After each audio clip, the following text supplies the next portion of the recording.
여러분, 우리 고린도 후서를 지금 주일마다 읽고 있는데, 오늘은 성탄절 시즌이기도 하니까 우리가 잠깐 멈추고 예수님이 왜 오셨을까? 이런 주제로 말씀을 나누려고 합니다. 성탄절, 우리는 행사로 지나는 것으로 끝이지 말고 늘 우리는 알지만 그래도 다시 한번 이렇게 질문하고 되풀이해서 생각하는 게 필요해요. 여전히 똑같은 일상이 우리 지나가지요.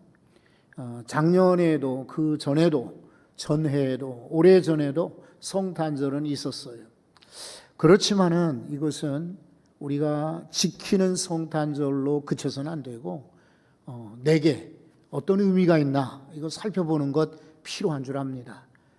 금년 성탄절에는 예수님이 탄생하셨다 이런 메시지가 교회나 또 성탄 추리에 또 혹은 주변 사람들과 나누는 대화 속에만 있지 않고 우리 모두 마음속에 성탄의 주님이 여러분 속에 계시기를 축원합니다.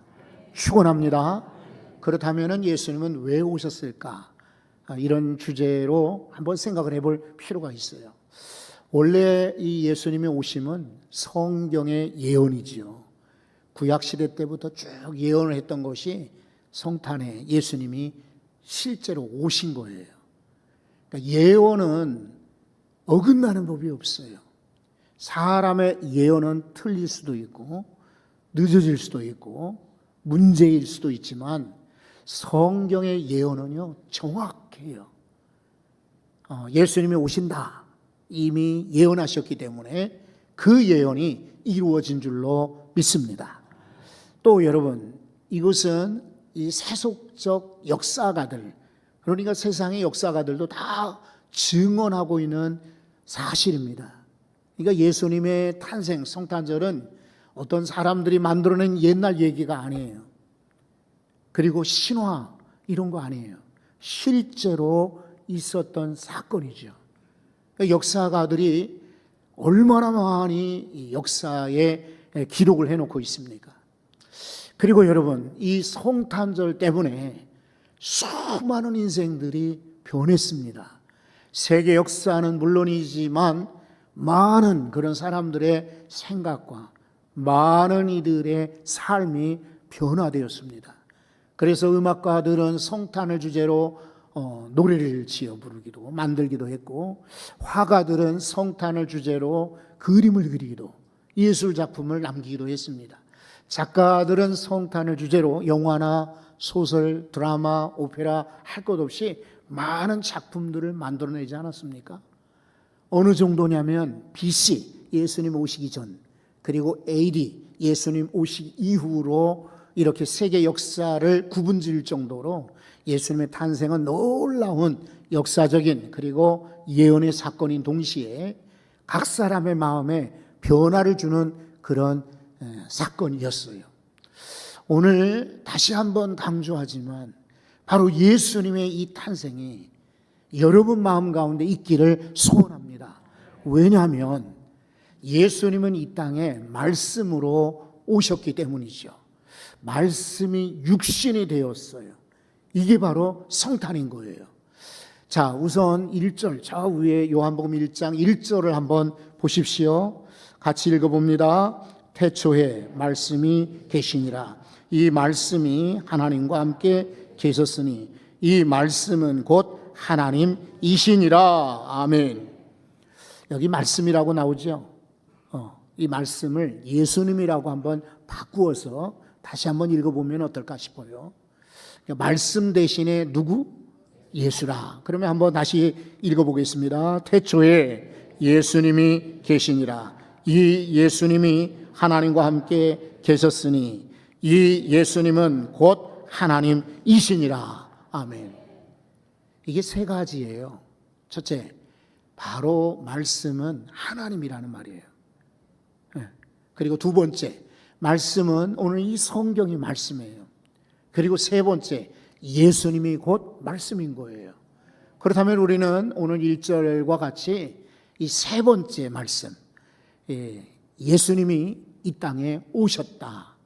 그리고 원래 하나님과 함께 계셨고 하나님이셨다. 태초부터 계신 분이다. 바로 그렇게 알 수가 있어요. 그런데 바로 그 하나님이신 예수님이 이 땅에 오신 것, 이게 바로 성탄의 이유이며 예수님 오신 이유이기도 해요. 자, 이제 유대인들은요, 이 말씀을 언약이라고 생각했어요. 약속. 그러니까 아브라함과 약속, 노아와 약속, 야곱과 약속, 다니엘의 혹은 이사야서의 약속들, 이것은 언약이라고 이해를 했어요. 그런데 바로 헬라 시대죠. 요한복음이 적혀있는 이 헬라 시대에는 진리, 이성, 그리고 대화, 사고, 이렇게 로고스라고 표현했습니다. 어찌됐든 진리가 되었던 혹은 바로 언약이 되었던 예수님이 진리시고 예수님이 언약인 줄로 믿습니다. 왜냐하면 예수님 자신이 그랬잖아요. 나는 곧 길이요 진리요 생명이라 그랬어요. 예수님 자신이 스스로 소개하기를 진리라 이렇게 소개했으니까 바로 로고스, 진리는 예수님이 맞지요. 여러분, 이 예수님의 생애 끝자락에 빌라도에게 잡혀가 신문을 당한 적이 있어요. 그때 빌라도가 궁금한 거예요. 저 사람은 도저히 죄를 지은 것 같지 않아 보여. 빌라도가 보통 사람이 아니잖아요. 아주 전쟁터에서 뼈가 굵었던, 그리고 총독으로도 상당 기간 지금 제위했어요. 한 10여 년 유대에서 총독으로 있었으니까. 그래서 유대인들을 거의 다 알고 유대 전통이나 역사를 알고 사람들을 아는데, 저 사람들이 종교 지도자들이 공연히 아마 잡아다 놓은 것 같다, 이거 알고 있어요. 그래서 할 수만 있으면 석방시키려고 애를 많이 쓰는데, 아니 예수님이 한마디도 대답을 안 하시는 거예요. 나는 죄가 없어. 그렇다면 맞아. 그리고 석방 그럴 터인데 예수님이 가만히 침묵을 지키시는 거예요. 그러니까 빌라도가 너무 답답해가지고 도대체 당신은 누구냐? 어떤 죄를 지었기에 여기 이렇게 와 있느냐라고 물었어요. 그때 예수님 말씀하십니다. 요한복음 18장 37절에 보면 내가 온 것은 진리를 증거하러 온 것이다. 무릇 진리에 속한 자는 내 음성을 듣느니라. 여러분 이렇게 소개했어요. 내가 온 것은 진리를 증거하기 위해서고, 또 바로 이 진리 내게 속한 자, 곧 이 제자들, 예수 그리스도를 믿는 자는 이 음성을 듣는다 그랬어요. 여러분 진리이신 예수님, 그 음성을 여러분 오늘 들으십니까? 그렇다면 우리는 예수님께 속한 자가 될 것입니다. 그런데 나는 들어도 도대체 예수님이 왜 왔는지 모르겠어. 그렇다면 여러분 우리 한 번 더 생각해 보셔야 돼. 말씀이 육신이 되어 이곳에 오신, 우리에게 오신 이 성탄절에 이 땅에 오신 예수님을 찬양하고 우리가 높일 때에 말씀이 여러분 속에 임할 줄로 믿습니다. 왜냐하면 말씀은 헬라인들이 믿듯이 진리잖아요. 유대인들이 믿듯이 언약이지 않습니까? 진리요 언약이신 예수님을 여러분 마음에 모실 때 우리는 자신 있게 살고 힘 있게 살고 은혜로 살게 되는 것입니다. 두 번째는요, 빛으로 오셨다라고 소개하고 있습니다. 이제 우리는 9절을 아까 읽었죠. 9절 한번 다시 보겠습니다. 한번 읽어보실까요? 참 빛, 곧 세상에 와서 각 사람에게 비추는 빛이 있었나니. 참빛, 참빛이라고 했어요. 이 참빛은 누굴까? 바로 예수 그리스도입니다. 각 사람에게 비춘다라고 말하고 있어요. 누구는 고우니까, 누구는 착하니까, 누구는 성실하니까 비춰주고, 누구는 싫어서 안 비추고가 아니라 각 사람에게라는 말은 골고루 비치는 빛이라는 뜻이에요. 예수님은요, 요한복음 8장 12절에 확실하게 증언하셨어요. 나는 세상의 빛이라. 나를 따르는 자는 어둠에 다니지 아니하고 생명의 빛을 얻으리라. 아멘. 여러분, 예수님이 생명의 빛이라고 약속하셨거든요. 그러니까 오늘 왜 예수님이 오셨나 궁금합니까? 빛 되기 위해서 오신 거예요. 세상의 어두움은요, 죄를 상징합니다. 거짓을 상징하는 것입니다. 유혹과 탐욕과 부패입니다. 그러니까 죄 짓는 사람들은요, 밝은 데를 좋아할까요? 어두운 데를 좋아할까요? 어두운 데를 좋아하지. 요즘엔 뭐 도둑들이 아주 담대해서 대낮에도 도둑질 하지만은 전통적으로 우리가 생각할 때 도둑은 낮에 옵니까? 밤에 옵니까? 밤에 옵니다. 왜? 어둡기 때문에 그래요. 가만히 보면 유흥가는 낮에는 문을 다 닫아 놓습니다. 언제쯤 문을 열던가요? 언제쯤 열죠? 밤에 열죠. 유흥가들은요, 백화점처럼 문을 활짝 열어놓고 그리고 환하게 불을 켭니까? 그렇지 않습니다. 다 커튼을 치거나 까맣게 조명을 어둡게 합니다. 왜? 사람들이 어두울 때 죄를 짓는 습성이 있기 때문에 그렇습니다. 그러나 여러분, 빛은 그렇지 않죠. 빛은 거룩함을 상징, 성결함, 순결함을 상징하는 것입니다. 예수님은요, 죄 때문에 오셨지만은 죄를 짓는 분이 아니라 죄에서 우리를 건지시는 분이십니다. 죄에서 우리를 해방시키십니다. 그러므로 참빛 되신 예수님을 여러분 인생 가운데 모시면 여러분 다시는 죄에 유혹받지 않고 밝은 대로 갈 줄로 믿습니다. 그리고 실제로요, 우리 인생이 그렇게 밝아 보이지 않습니다. 어둡지요. 전망이 어둡지 않습니까? 내년에 내 인생은 아마 아주 환하게 밝을 것이다 라고 예측하는 분들이 계시나요? 그렇게 많지 않을걸요? 없을 겁니다. 우리는 몰라요. 어둡습니다. 하지만 그러나 참빛 되신 예수 그리스도를 모신 인생은 아무리 어두워도 밝아질 것입니다. 밝아질 것이에요. 그러므로 예수 그리스도를 여러분 마음에 모셔서 어두운 세상에서 여러분도 밝게 사시고 다른 이들에게도 생명의 빛을 전해주실 수 있기를 바랍니다. 여러분, 이 세 번째에 말씀을 드리고 싶은 것은 예수님이 이 땅에 오신 이유가 있어요. 하나님의 자녀가 되려고, 자녀가 되게 하시려고 이 땅에 오셨어요.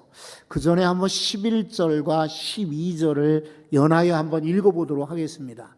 자, 우리 성경 말씀을 한번 11절부터 읽어보죠. 자기 땅에 오매 자기 백성이 영접하지 아니하였으나, 잠깐 여기 11절을 잠깐 생각해 보십시오. 참빛 되신 예수님이 자기 땅에 오셨어. 그러나 영접하지 아니한다라고 말해요. 매우 아쉽죠. 유대 땅에 오셨으나 유대인들이 영접하지 않았어요. 오늘도 지금도 이 세상에 오셨으나 아직도 영접하지 않고 거절하고 거부하는 사람들이 있는 것입니다. 그렇죠. 그러니까 오늘 예배하지 않고 세상 밖에 있는 이유가 뭐예요? 영접하지 않기 때문에 그래요. 그런데 12절을 한번 더 읽어보십시오. 다 같이. 영접하는 자, 곧 그 이름을 믿는 자들에게는 하나님의 자녀가 되는 권세를 주셨으니. 아멘. 대조적이죠. 11절에 어떤 이들은 영접하지 아니하고 12절에 있는 사람들은 영접하여 하나님의 자녀가 되는 권세를 주셨다. 아멘. 여러분, 하나님의 자녀가 되셔야 돼요. 우리가 예배하고 섬기면서 하나님의 자녀가 아니라 여전히 사탄의 자녀, 마귀의 자녀, 죄의 자녀가 된다면, 유혹의 자녀, 시험의 자녀가 된다면 어리석은 거예요. 우리 모두는 하나님의 자녀가 돼야 될 줄로 믿습니다. 거절하지 말고 영접을 해야 돼요. 여러분, 우리 영접 기도들을 하잖아요. 전도하다가 영접 기도는 필요해요. 그리고 중요합니다. 그러나 영접 기도 한 번으로 그냥 끝나지 않아요. 왜냐하면 영접할 때에 영접을 하지만 사탄이 그를 그냥 두지 않고 계속해서 자기 편 만들려고 끄집어내거든요. 그러니까 단단하게 영접한 다음에는 문을 걸어 잠궈야 돼요.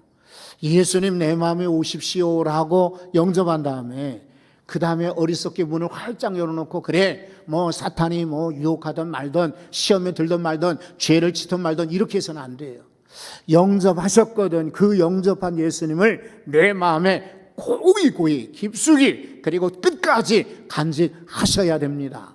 그래야만 구원이 완성이 되고, 그래야만 영생을 얻으며, 그래야 하나님의 자녀가 되는 것입니다. 사탄이 보통 존재가 아니잖아요. 그러니까 길가에 씨가 떨어졌어. 그러면 새들이 와서 먹어버리는 거예요. 돌 가운데 씨가 떨어졌어요. 그렇지만은 싹이 나도 돌의 무게 때문에 더 이상 자랄 수가 없는 거예요. 가시떨기에 떨어졌어요. 그러나 자라면서 가시떨기들이 막아버려요. 열매를 못 맺게 만들어요. 좋은 땅에 심어져야 깊이 심어지고 그 다음에 줄기 나고 잎이 나고 열매도 맺는 것입니다. 그러니까 한번 하나님의 자녀 되는 것은 영접만 가지고 안 돼. 영접 기도로 안 되고, 영접하셨거든 그것을 간절히 마음속에 평생 간직하시기 바랍니다. 아쉬운 사람들은 신앙생활 잘하다가 스톱, 신앙생활 잘하다가 멈춤, 신앙생활 잘하다가 퇴보, 신앙생활 잘하다가 절벽으로 이래서는 안 돼요. 여러분, 다른 직장이나 일이나 취미나 운동이나 습관들은 바꿀 수 있어요. 그리고 여건을 따라 쉴 수도 있어요.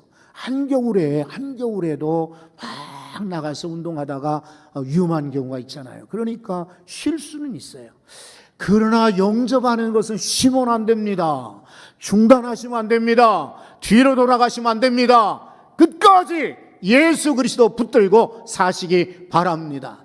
이것 때문에 예수님이 이 땅에 오신 거예요. 그러니 참 감사하죠. 감사하죠. 계속해서 이제 14절을 한번 여러분과 읽어보려고 합니다. 14절 말씀도 다 같이 한번 읽어보시죠.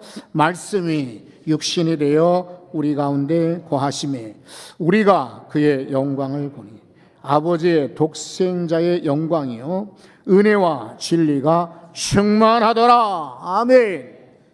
말씀이 육신이 되었다 그랬죠. 예수님 말씀으로 오셨어요. 그리고 육신이 되셔서 우리에게 참빛이 되셨어요. 그리고 그를 믿는 자, 영접하는 자마다 하나님 자녀가 되는 권세를 주셨어요. 그런데 여러분, 성경에 보니까 우리 가운데 거하심에라고 말하고 있어요. 이게 임마누엘입니다. 왜 이 땅에 오셨나? 하나님이 우리랑 함께 살려고, 우리와 같이 하려고, 우리와 함께 호흡하고 우리의 고통과 눈물과 한숨과 고통을 다 아시고 채울하시려고, 그리고 이해하실 뿐더러 위로하시려고 우리와 함께 하신 거예요. 하나님 자신이 그대로 이 땅에 오실 수는 없어요. 그러니까 하나님이 인간의 몸을 입고 예수님의 모양으로 이 땅에 오신 거예요. 육신이 되어서 우리 가운데 거하신 겁니다. 아마 요한 사도는 실제로 예수님을 봤기 때문에 이 이야기를 할 때 아마 기뻤을 겁니다. 맞아, 하나님이신 그 예수님이 우리의 스승이 되시고 선생님이 되셔서 우리와 함께 계셨어, 그럴 거예요. 그러나 여러분, 요한 사도뿐만 아니라 오늘 우리도 이 말씀을 믿는 우리는 예수님이 우리와 영원토록 함께 하실 줄 믿습니다. 여러분, 그러므로 임마누엘, 이 진리가 성탄의 은혜이죠. 성탄의 은혜죠. 말씀으로 오신, 빛으로 오신, 그리고 하나님의 자녀가 되게 하신 이 예수님의 은혜가 평생 함께 하시기를 소망합니다.